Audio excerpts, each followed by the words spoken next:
Okay, so after Joe Biden was named the winner of this year's election, pop star Katy Perry was feeling for her loved ones who happen to be Trump supporters.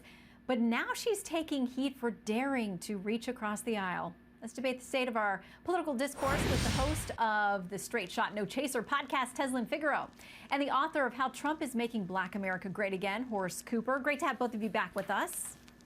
Great, thank you, Shannon. Okay, so apparently Katy Perry tweeted out, like, listen, I wanted to reach out and tell people, even though we don't agree, I love you, I know that I'm feeling for you. And this actor, Rahul Kohli, not happy with her. He said those people voted for a man who incited violence and didn't care whether marginalized groups lived or died. They should be reaching out first to apologize, and that's the bare minimum before there can be any talk about love and moving forward, Horace.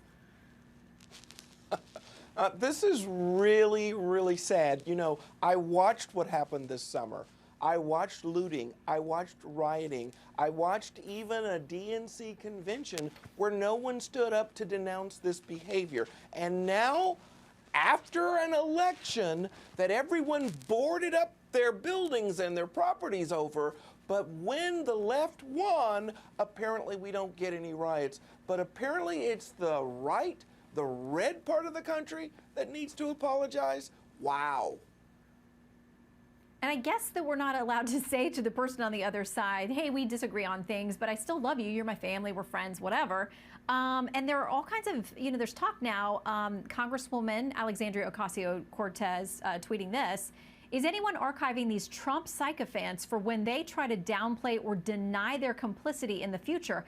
I foresee decent probability of many deleted tweets, writings, photos in the future. And there are people tweeting about, we don't want you to ever get hired anywhere. We're going to make sure that your former employers knew that you supported Trump. I mean, Teslin, that's making lists and of your political enemies seems kind of scary.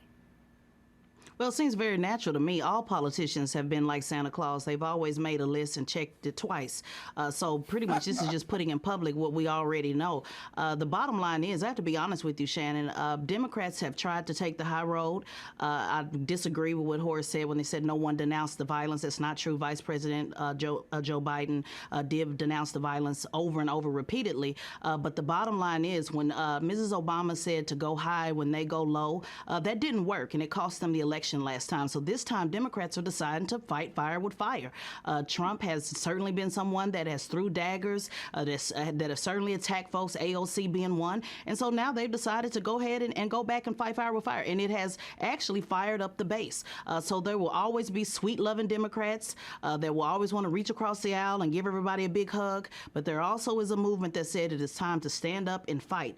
I have been on the other side of that, even on the left, to be quite honest with you, where people have attacked me just for coming on this network. So I know that the left can be hateful, but I also know that the right can be too, Shannon. I get emails all the time from folks that don't like what I say on this network from both sides. So this is where we are, unfortunately, and we'll just have to duke it out. And at the end of the day, we're all Americans, and hopefully we'll still get up and go to work and take care of our families and press forward. But we're just in a tough period right now, and it's just something we're all going to have to deal with. But certainly I know Trump supporters are not snowflakes like they said about the Democrat Party. So we're all just going to have to pony up, man up, woman up, and just get through it day by day.